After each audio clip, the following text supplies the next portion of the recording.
Bienvenue sur Plaisir plein air.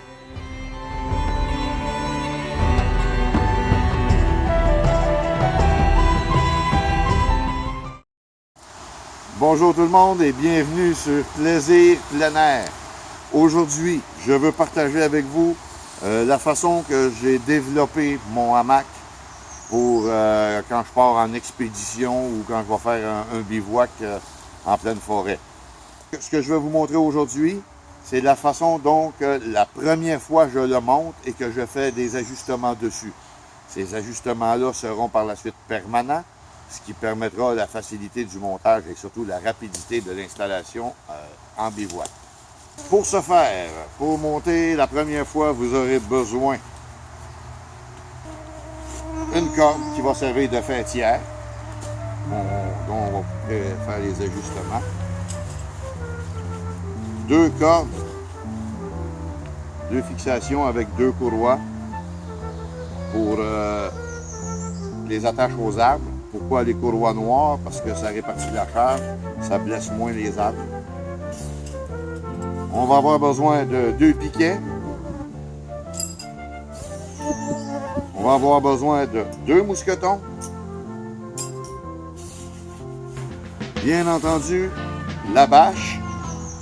Ici, c'est une bâche de mec, la bâche Scout.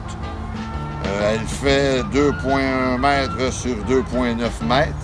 Elle est en nylon ripstop et elle est traitée au silicone, donc 100% imperméable. Puis nylon ripstop permet une résistance en cas de déchirure. Et bien entendu, le dernier article et non le moindre à la fin, le hamac proprement dit.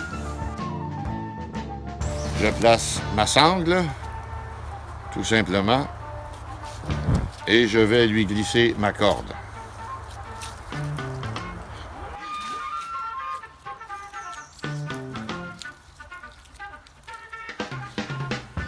Okay, je vérifie la hauteur. Bon, ici, celui-là me semble plus haut à mon niveau. Si je lève mes deux mains égales, quand la main de gauche arrive sur la sangle, je regarde à droite. Maintenant que mon premier ajustement, mes deux sangles aux arbres sont ajustés en hauteur, je prends la bâche. J'ai préalablement installé dans deux coins une corde avec un nœud de tendeur. On va se servir tantôt. Et je prends maintenant les deux autres coins. Je prends deux mousquetons. Attention, ne prenez pas des petits mousquetons comme ceux qui sont vendus comme porte-clés. C'est pas assez résistant.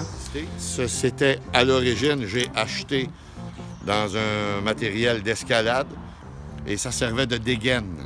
Maintenant, on accroche. Ou j'ai le choix. J'ai plusieurs nœuds, plusieurs longueurs.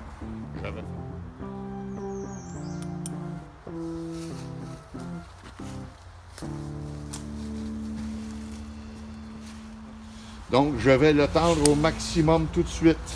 Aller chercher le nœud ici, le plus loin possible pour avoir une bonne tension.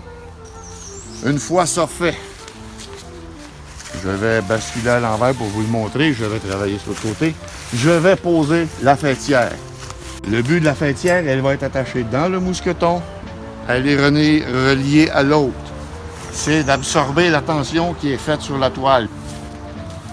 Donc, à une extrémité, je vais faire tout simplement une boucle. Cette boucle-là, je vais aller la passer dans le mousqueton.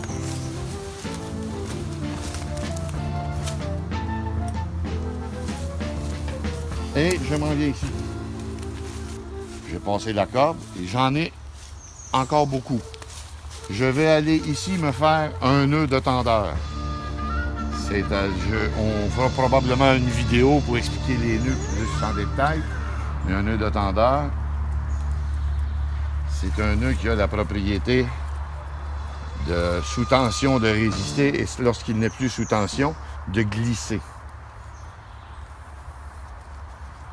Donc, le nœud de tendeur, c'est ça. Et ce qui me permet de faire, je tire ici et je glisse, je prends le mou. Je tire encore une fois et je prends le mou. C'est très résistant, mais si je le prends à l'envers, capable de tout mettre du mou partout. C'est pas mon but aujourd'hui, je vais la retendre.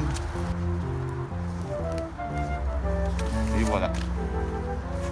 Maintenant, l'étape des 2 piquets. La fêtière va être à l'intérieur, donc je la couvre.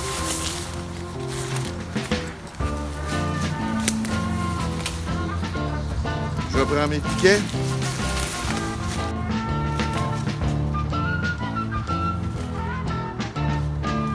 Si on est dans la végétation, c'est la nature. Bien entendu, si j'avais eu un petit arbre ici, j'aurais pu m'attacher après l'arbre. Je retourne de l'autre côté, et voilà. L'étape suivante, c'est de poser le hamac. Encore une fois, c'est là qu'il va y avoir un ajustement à faire, mais qui va être définitif pour tant et aussi longtemps que vous utiliserez la même combinaison, c'est-à-dire le même hamac avec la même bâche. Vous avez juste à clipper dans chaque côté, dans chaque mousqueton.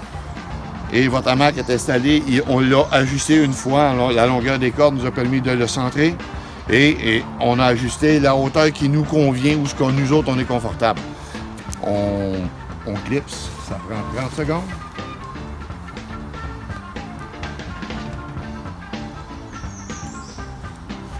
On s'en va de l'autre bord. J'ai mis beaucoup de tension. Donc maintenant, vous voyez, assis dedans, c'est le confort total. On va aller faire les derniers ajustements.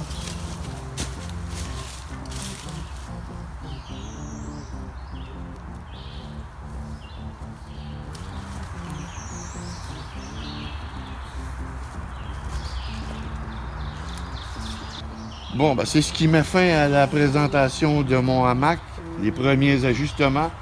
Fait que maintenant, vous comprendrez que le hamac est toujours placé de la même façon, les ajustements ne bougent pas.